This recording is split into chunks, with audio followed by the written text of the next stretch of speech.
माझा मितवा मालिकेचा आजचा भाग हा खूपच जास्त इंटरेस्टिंग आहे, त्यामुळे व्हिडिओ हा शेवटपर्यंत नक्कीच बघा.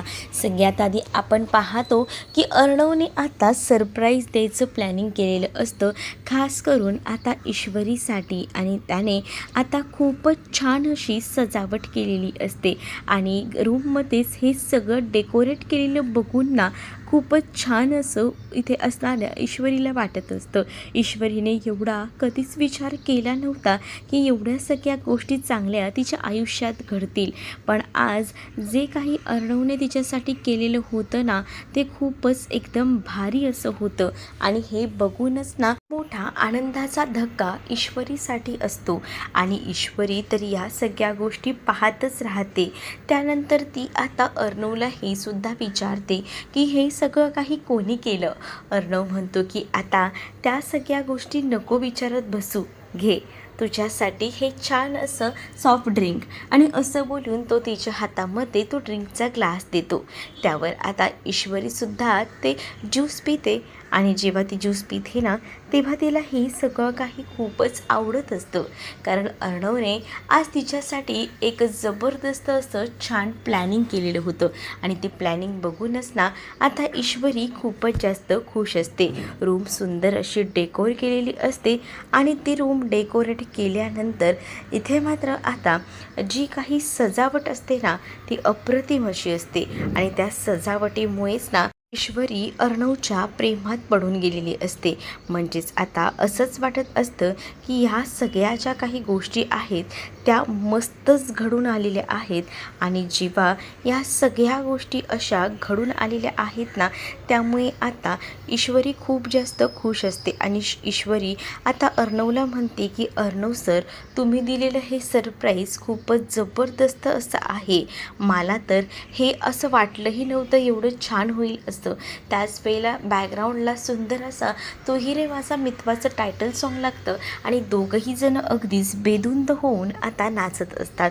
दोघांचाही रोमांस अगदीच शिगेला पोचलेला असतो आणि जोरदार त्या दोघांमध्येही आता रोमांस रंगतो. पद्धतीने का होईना आता अर्णव आणि ईश्वरी हे दोघंही जण एकमेकांच्या जवळ आलेले होते. दुसरीकडे आता पाहायला मिळतं की आकाश जो असतो तो मात्र नम्रताशी फोनवर बोलत असतो. म्हणजेच ना त्याला आता या सगळ्या गोष्टी सांगायच्या असतात आणि त्यासाठी त्याने नम्रताला कॉल केलेला असतो. त्याने आता जो काही लग्नाचा विषय होता तो घरात काढलेला होता, पण या सगळ्याबद्दल त्याला आता नम्रताला सुद्धा सांगायचं होतं की मी घरात या सगळ्याविषयी बोललेलो आहे, पण अजूनही आजीने सांगितले की थोडा वेळ हवा आहे आणि यासाठी आजीने सांगितले की ती स्वतः तुमच्याकडे लग्नाची मागणी घालायला येणार आहे. प्लीज प्लीज आता अजून थोडे दिवस थांबायला लागेल, असंही आता म्हटलं जातं. जेव्हा आता हे सगळं काही बोललं जातं ना, तेव्हा नम्रता भडकते. नम्रता म्हणते की अजून अजून किती दिवस ॲडजस्ट करून घ्यायचं आहे, म्हणजे या आधीसुद्धा आपण समजून घेतलं आणि आता इथून पुढेसुद्धा याच गोष्टी समजून घ्यायच्या आहेत का? नाही, मला तर आता काही गोष्टी समजतच नाही आहेत की कसं मॅनेज करायचं ते. राहू दे, मला ना आता कोणाशीच बोलायचंच नाही आहे. मला या सगळ्या गोष्टीचा राग येतोय, कोणीही माझ्या मनाचा विचारच करत नाही आहे, असंही बोलून तिने आता रागातच आकाशचा फोन ठेवून दिलेला असतो. तर आता आकाशचा फोन ठेवल्यावर नम्रताला जास्त रडू येत असतं, कारण तिचं म्हणणं हे असतं की आपल्याला कोणीही जर समजून घेत नसेल तर हे खूपच जास्त भयंकर आहे. आणि तिला आधीसुद्धा तिचं लग्न मोडलेलं होतं तो प्रसंगसुद्धा आठवतो. दुसरीकडे आता ईश्वरी आणि त्याचसोबत अर्णव हे दोघंही जण आता एकरूप झालेले असतात. आणि त्याच वेळेला आता अर्णव आणि ईश्वरीमध्ये छान असा डान्सही रंगलेला असतो आणि यामध्ये अर्णवने ठरवलेलं होतं की ईश्वरीला सुंदर असं हे असं सरप्राईज द्यायचं. आणि ते सरप्राईज ईश्वरीला सुद्धा आवडलेलं होतं, कारण आहे ना आज त्याच्या आयुष्यात जो काही दिवस होता, ज्या काही आठवणी होत्या त्या सगळ्या काही आज नव्याने बहरल्या होत्या. म्हणजेच त्याला असं वाटत होतं की या सगळ्यामध्ये जर दोषी असेल तर ते म्हणजे त्याच्या बाबांची आणि हिच्या आईची चूक असेल. पण जेव्हा आता सत्य घटना त्याला कळलेली असते ना, तेव्हा मात्र आता त्याचे डोळे उघडलेले असतात. त्यानंतर मात्र आता जो अर्णव असतो त्याने पिझ्झासुद्धा खास असा तिथे आणून ठेवलेला असतो आणि तो स्वतःच्याच हाताने ईश्वरीला भरवतो. तर ईश्वरीसुद्धा अर्णवला तो पिझ्झा भरवते. पण एवढ्या सगळ्या गोष्टीतही अर्णवने आता आपल्या मनामध्ये तिच्याविषयी प्रेम आहे याची कबुली तर दिलेलीच नसते. आणि म्हणूनच आता ईश्वरी मनात विचार करते की मला कळतंय सर, तुम्हाला तुमच्या मनामध्ये अजूनही तो विचार नाही आहे. म्हणजे तुम्ही मला अजूनही मनापासून ॲक्सेप्ट केलं नाही आहे. कळत आहेत मला या गोष्टी, पण हळूहळू का होईना सगळ्याही गोष्टी व्यवस्थित होतील. कारण आज तुम्ही माझ्या आईवर विश्वास ठेवला आहे आणि त्यानंतर आपलं नातं एवढं भरलं आहे. पण नंतर जेव्हा सगळ्या काही गोष्टी सॉर्ट आऊट होतील तेव्हा नक्कीच माझ्या मनासारखं सगळं काही होईल असाही विचार ना आता तिच्या मनामध्ये येऊ लागलेला असतो. आणि जेव्हा या सगळ्या गोष्टी तिच्या मनामध्ये येतात ना, तेव्हा ती अर्णवकडे एकटक बघतच राहते. अर्णववर ना तिची नजर काही हटत नसते. मग दुसरीकडे मात्र आता अर्णवही ईश्वरीमध्ये हरवून गेलेला असतो.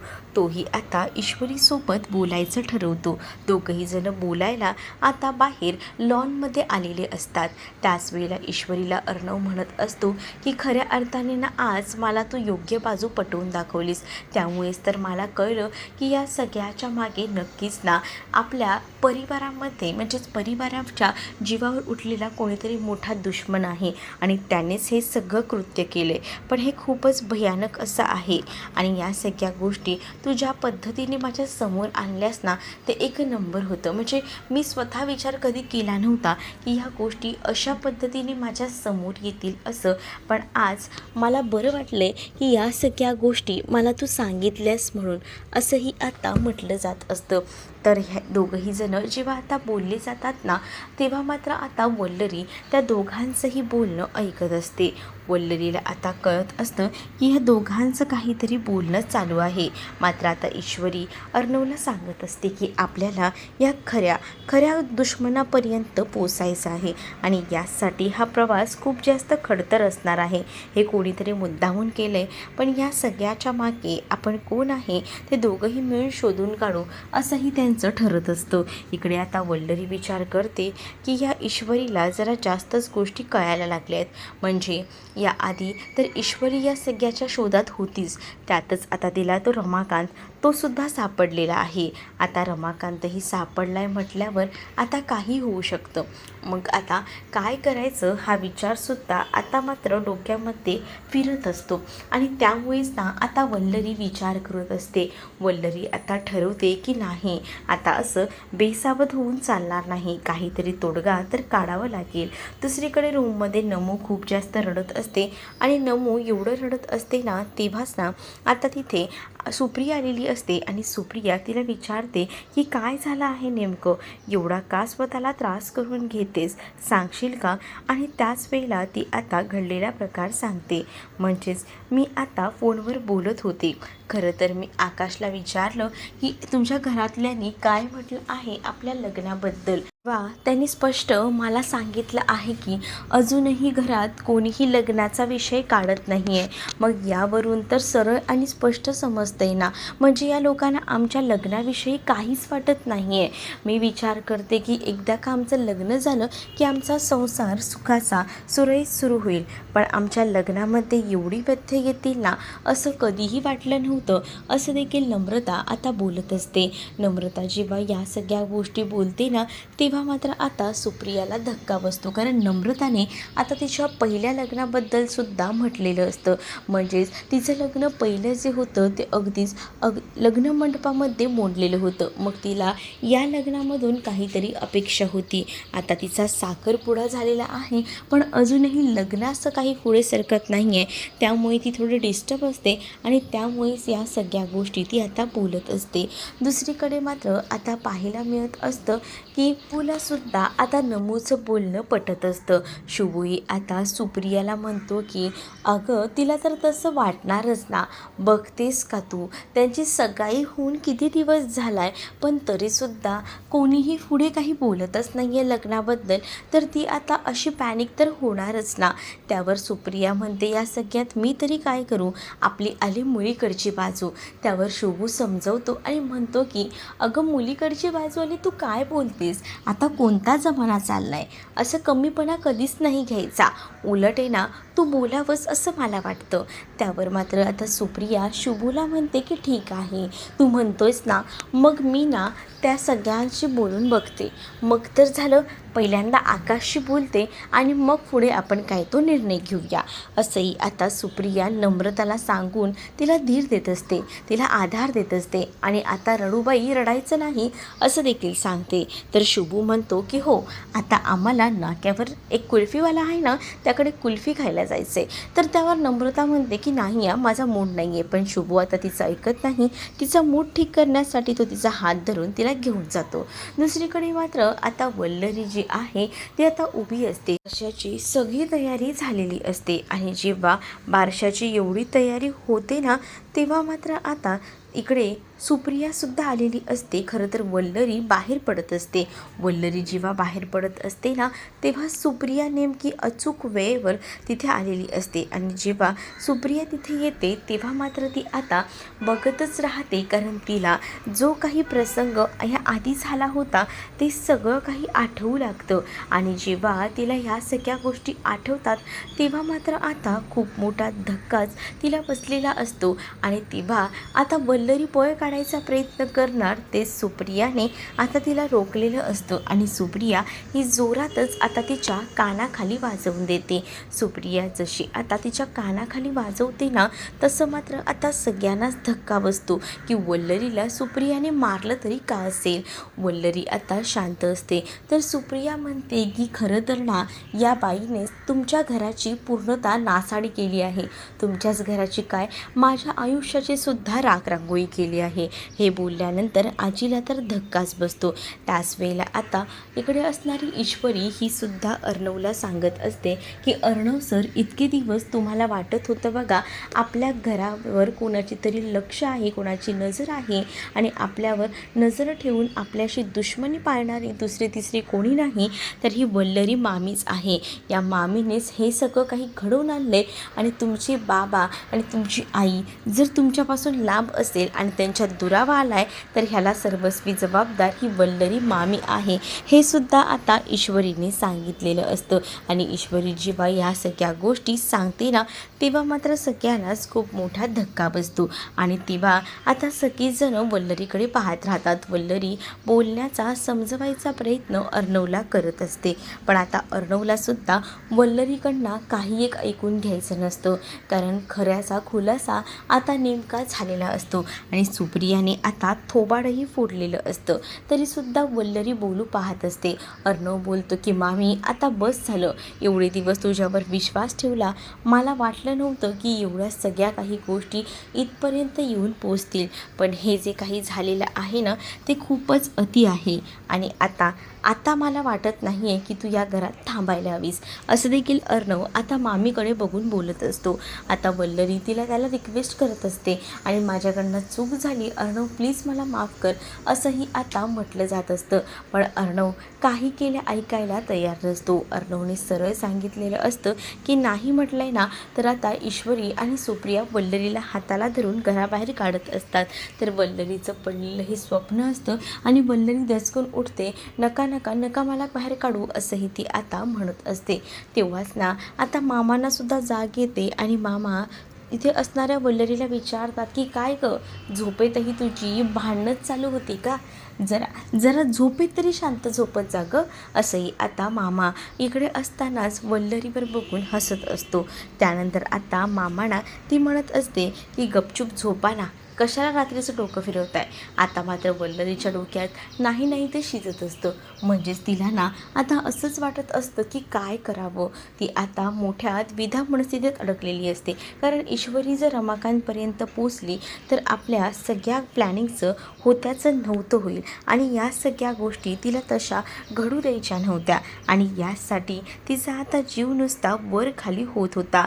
तिला आता असं वाटत होतं की कधी कधी ह्या सगळ्या गोष्टी ज्या आहेत ना त्या संपतील. दुसरीकडे आता पाहायला मिळतं की अंजली जी आहे ती आता बाळाची काही नावं काढत असते.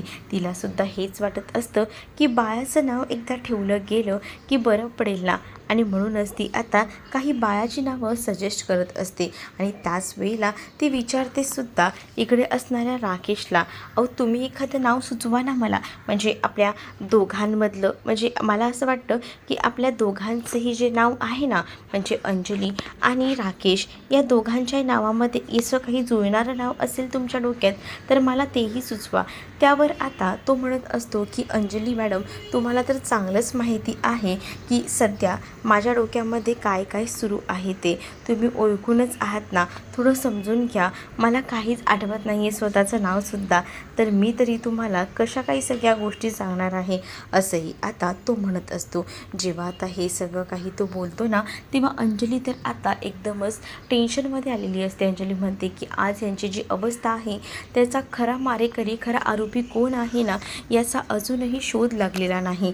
हे सगळं काही कधीपर्यंत समजेल याचाही काही शोध लागत नसतो. पण ती आता ठरवते की एकदा मी पोलिसमध्ये फोन लावून विचारते. म्हणून अंजलीने आता कॉल केलेला असतो आणि अंजली जेव्हा आता कॉल करते ना तेव्हा मात्र आता ती विचारू लागते की तुम्हाला काही समजलं आहे का, तुम्ही काही शोध लावला आहे का, या गोष्टीसुद्धा ती आता विचारू लागते. त्यावर पोलीस सांगतात की आम्ही आमच्या परीने शोध घ्यायचा प्रयत्न करतोय पण आम्हाला अजूनही काहीच तपास लागलेला नाही आहे आणि जिथे हा अपघात झाला होता ना तिथे खरं तर त्या रस्त्यावर CCTVसुद्धा नाही आहेत.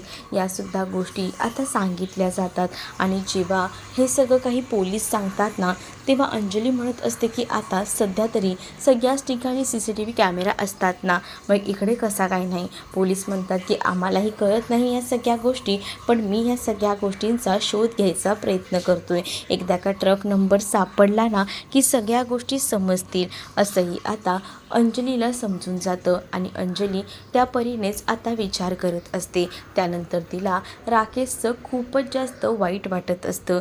ती आता ठरवते की काय करावं, राकेशला पुन्हा बरं करण्यासाठी काही ना काही तर करावं लागेल असाच विचार तिच्या डोक्यामध्ये येऊ लागलेला असतो. दुसरीकडे आता मामा त्यासोबत आजी आता बसलेले असतात आणि अर्णव ईश्वरीला सुद्धा बोलवलं जातं कारण आता तिथे गुरुजी आलेले असतात आणि सगळ्या काही गोष्टींचं नियोजन केलं जातं. म्हणजेच आता बारसा आला आहे, बारसाजवळ आल्यामुळे सगळी खूप जास्त धावपळ असते आणि त्यामुळेच ना ही धावपळ वाढत चाललेली असते. आणि जेव्हा अर्णव ईश्वरीला आजी काही कामं देते वाटून तेव्हा ती सांगते की तुम्ही बाळाच्या खरेदीचं बघा, काय सजावटीचं आहे ते सुद्धा बघा. आणि तेव्हाच ना गुरुजीही तिथे आलेले असतात आणि खरं तर गुरुजींना आजीनेच बोलवलेलं असतं का तर आता सगळ्यांच्या पत्रिका बघण्यासाठी. मागे जेव्हा गुरुजींना सांगितलेलं असतं तेच गुरुजी आता घरीही आलेले असतात. आता ईश्वरी आणि अर्णव जे आहेत त्यांना मात्र आजीने बाळाच्या नावाबद्दल सांगितलेलं असतं. नाव ठेवायचं गुरुजींनी क हे अक्षर काढलेलं असतं आणि त्यामुळे गुरुजींनी बाळाची पत्रिका बघून क अक्षर सांगितल्यामुळे आता ईश्वरी म्हणत असते की क वरनं तर खूप जास्त नावं आहेत, आपण काहीतरी छान असं सुचवूया. मग आजी म्हणते मग लाग ना कामाला, काही विचार करू नकोस की तुला कोण काही बोलेल, मस्तपैकी छान छान अशी नावं सुचव असं देखील आता ईश्वरीला आजी सांगू लागतात. मग ईश्वरी लगेचच या कामाला लागते आणि अर्णवसमोर ती बोलत असते. दोघंही जण जशी तिकडनं जातात ना तेव्हा मात्र आता गुरुजी आणि आजी हे दोघंच बसलेले असतात. तर त्यावेळेला आता आजींना गुरुजी म्हणतात की त्या दिवशी मी तुम्हाला म्हटलं होतं की तुमच्या घरातल्या सगळ्यांच्या पत्रिका पाहिल्या तेव्हा तुम्हाला सांगायचं होतं.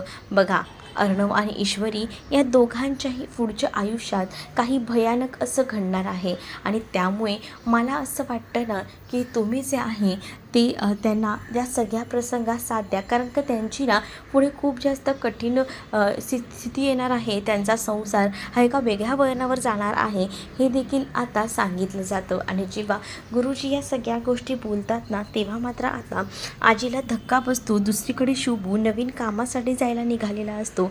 आज त्याचा ह्या कामाचा पहिलाच दिवस असतो आणि त्यामुळेच ना तो आता सुप्रियाचे आशीर्वाद वगैरे घेतो आणि सुप्रियाचे आशीर्वाद घेऊन तो चाललेला असतो. आणि तो नमूला सुद्धा म्हणत असतो की अगं झालंय का तुझं, सांग ना किती वेळ लागणार आहे अजून. नमूही तयार असते, पण नमू तयार असतानाच तिला विचारलं जातं की काय गं, कुठे चालली आहेस तू. त्यावर नमू म्हणते, अगं आई गं, तुला कळत नाही आहे का, आमचं ठरलं होतं ते, आम्ही आता ठरवलं होतं ना जायचं, तर तिथेच आम्ही जात आहोत. अगं ह्याने सांगितलं नव्हतं का की हा मला घेऊन जाणार आहे, तो जिथे काम करतो तिथे, आणि म्हणूनच ना ह्याने आता मला तिथे काम करतो ना तिथे घेऊन जायचा निर्णय घेतला आहे. चला आपल्याला भेटायला जायचे, बरेच तिथे नवनवीन जे काही ॲक्टर्स आहेत ते येणार आहेत. आणि म्हणूनच शुभू नम्रताला घेऊन जायला निघालेला असतो. नम्रता आता आपल्या आईला विचारते, आई मी छान तर दिसते ना.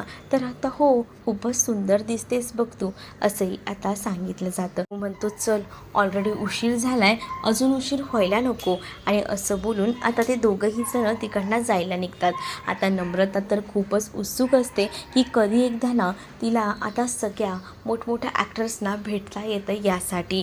आता दोघंही जण तिकडनं जायला निघतात आणि जेव्हा दोघंही जण जात असतात ना तेव्हा मात्र आता इकडे नम्रता खूप जास्त खुश असते.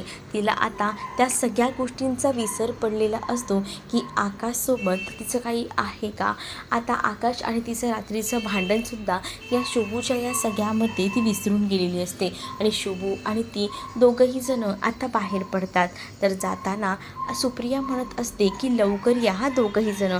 आणि हो, दोघंही जण उगाच भांडत बसू नका हे देखील सुप्रियाने आता नमू आणि शुभूला खास करून सांगितलेलं असतं. दोघंही जण बाहेर पडतात. दोघंही जण उजवीकडून जातात तर डावीकडून नेमका आता हा आकाश आलेला असतो. आकाशने आता ह्या दोघांना बघितलेलं नसतं. आकाश तिथे येतो आणि तो विचारतो की काय झालं, नम्रता कुठे आहे, मला नम्रताशी बोलायचे. त्याच वेळेला नम्रता आता शुभूसोबत जरा बाहेर गेली. आज त्याचा कामाचा पहिलाच दिवस आहे आणि तिथे काही ॲक्टर्स वगैरे येतात तर तिला भेटायचं होतं म्हणूनच ती गेली ॲड कॅम्पेनमध्ये, असंही आता सुप्रिया आकाशला सांगू लागते. आकाश म्हणत असतो की नम्रताशी बोलणं खूपच गरजेचं होतं आणि म्हणूनच मी आलो होतो. खरं तर ना घरात वातावरण इतकं भयानक असं आहे ना, तिथून मलासुद्धा समजत नाही की कसं बाहेर पडावं. आणि तो सुप्रियासोबतसुद्धा याबद्दल डिस्कस करू लागतो. सुप्रिया म्हणते की मला नम्रताने सांगितलं घरातल्यानी अजून थोडा वेळ मागितला आहे ना, पण आता काय होतंय नक्की ते तरी सांग. त्यावर आकाश म्हणतो की घरात परिस्थिती अशी आहे की अजून तरी सध्या माझ्या लग्नाचा विषय कोणीही काढायला बघत नाही आहे. आजीने तर सांगितलं की हे सगळं काही जरा शांत होऊ देत, मग आजी स्वतःहून लग्नाची बोलणी करायला येणार आहेत. त्याच वेळेला आकाश विचारतो की नम्रता कधी येईल, पण आता तिला यायला संध्याकाळ होईल, कधी होईल काही सांगता येत नाही. पण आकाशला आता नम्रताशी बोलायचंच असतं, नम्रताला भेटायचं असतं आणि त्यामुळे ना ती येईपर्यंत तो तिथेच थांबायला तयार झालेला असतो. सुप्रियासुद्धा अवाक होते की आज आकाशला झालंय तरी काय. पण आकाशचं सुद्धा डोकं चालत नसतं, कारण त्याची दोन्ही बाजूनी कोंडी होत असते.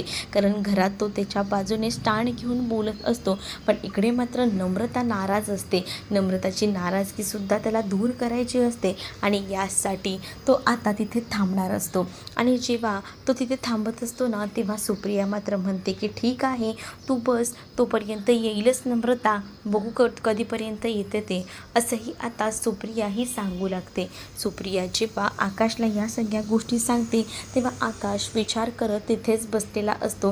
कारण घरी गेल्यावर सुद्धा त्याच्या डोक्याला तोच ताण असता, त्यापेक्षा ज्या काही मनातल्या गोष्टी आहे त्या आज नमूशी बोलूनच टाकतो हे तर आता ठरवलेलं असतं. आणि म्हणूनच तसाच विचार करून तो तिथे थांबायचा निर्णय घेतो. सुप्रियासुद्धा म्हणते की ठीक आहे तू थांब, नमू येईलच, असंही आता ती त्याला म्हणून धीर देऊ लागते. कारण आता सुप्रियाला सुद्धा आकाशकडे बघून बऱ्याच गोष्टी कळत असतात. तिकडे ईश्वरी आणि अर्णवने आता शॉपिंग केलेली असते आणि खूप जास्त अशी शॉपिंग झालेली असते. तेवढ्यातच एक आजी तिथे येतात आणि आजीने ना एका टोपलीमध्ये काही झबले विकायला आणलेली असतात आणि त्यांना त्यांच्या नातवासाठी काहीतरी उपचार करायला पैसे हवे असतात आणि त्याचसाठी बायासाठी. त्या अर्णव ईश्वरीला म्हणतात की एखादं दुसरं झबलं तरी घ्या, पण आता मात्र अर्णव आणि ईश्वरीने ऑलरेडी बायासाठी बरीच शॉपिंग केलेली असते. पण आता ह्या बाईलासुद्धा पैशांची गरज आहे म्हटल्यावर अर्णव एक नाही तर अख्खी टोपलीच विकत घेतो आणि म्हणत असतो की तुम्हाला मी ह्याचे पैसे देतो, मग तुम्ही तुमच्या नातवावर उपचार करा. आणि असं बोलून तो आता सगळी टोपली जी आहे ती मात्र आता त्या बाईकडून घेतो आणि तिला आता पैसे देतो. त्यामुळे ती आजीसुद्धा खूपच खुश झालेली असते आणि ती आता अर्णव ईश्वरीला आशीर्वाद देते आणि तुमची जोडी सही सलामत राहो, तुम्हाला कोणाची नजर नको लागो, हे सुद्धा आता तिने म्हटलेलं असतं. त्याच वेळेला अर्णव गाडीच्या डिक्कीमध्ये आता सगळं सामान ठेवायचा प्रयत्न करत असतो. जी टोपली असते ज्यामध्ये ती झबली असतात ती टोपली आता त्याला त्या गाडीच्या डिक्कीत ठेवायची असते. तो आता गाडीची डिक्की उघडतो, ते सगळं ठेवतो, पण ईश्वरीच्या हातातल्या पिशव्या तशाच असतात. अर्णव म्हणतो की हे बघ, मी सनग्लासेसच विसरलो. मग आता सनग्लास आणण्यासाठी म्हणून का होईना तो आता पुन्हा एकदा त्या शॉपमध्ये जातो. तिथेच राहिलं असेल कॅबिनमध्ये असंही तो आता म्हणतो आणि ते घ्यायला गेलेला असतो. ईश्वरी इथे उभी असते आणि ईश्वरी समोर पाहते तर काय, अर्णवचे बाबा जे आहे ते तिथून जात असतात आणि हे ईश्वरीला दिसतं. म्हणून ईश्वरी आता त्यांच्याकडे बघत राहते. ती विचार करते की या माणसाला तर मी कालपासून शोधत आहे, हे मला कुठेच दिसले नाहीत. म्हणून ईश्वरी आता त्यांच्या मागे मागे जाते. तिच्या हातात खूप जास्त पिशव्या असतात, तिला सुधरत नसतं, पण आता तिला त्या साधूंच्या मागे जायचं असतं जेणेकरून बाबा तिला भेटतील. मग आता ईश्वरी हळूहळू का होईना मागे जाते आणि म्हणते की काही झालं तरी बाबांना शोधायला हवं. तर दुसरीकडे मात्र अर्णव आता तिथे आलेला असतो तिचे सनग्लास घेऊन, पण त्याला आता ईश्वरी दिसत नाही. अर्णवने ईश्वरीला गाडीची चावीसुद्धा दिलेली असते की तू गाडीत तोपर्यंत जाऊन बस, पण तिथे ती नसते. तर दुसरीकडे मात्र वल्लरीला आता सांगितलं जातं की तुलाच नम्रताच्या आईला आमंत्रण द्यायचं आहे, तर तुला फोन करावाच लागेल. आता आजीने सांगितलं म्हणून वल्लरीने सुप्रियाला आमंत्रण देण्यासाठी कॉल केलेला असतो आणि ती बोलताना म्हणते की मी आकाशची आई बोलते. वल्लरी आवाज ऐकूनच सुप्रियाला ते जुने दिवस आठवू लागतात. इकडे ईश्वरी त्या शोधत फिरत असते आणि तेवढ्यातच अर्णव तिथे येतो आणि अर्णव आता ईश्वरीला म्हणतो की ईश्वरी तुझं काय चाललंय, मी तुला गाडीत बसायला सांगितलं, तू इथे काय करतेस. त्यावर ईश्वरीसुद्धा अर्णवला काय उत्तर द्यावं ह्या द्विधा मनस्थितीत अडकलेली असते. तर तुम्हाला हा भाग कसा वाटला हे नक्कीच मला कमेंटमध्ये सांगा आणि अशाच नवनवीन भागांसाठी आपल्या चॅनलला सुद्धा सबस्क्राईब करायला विसरू नका.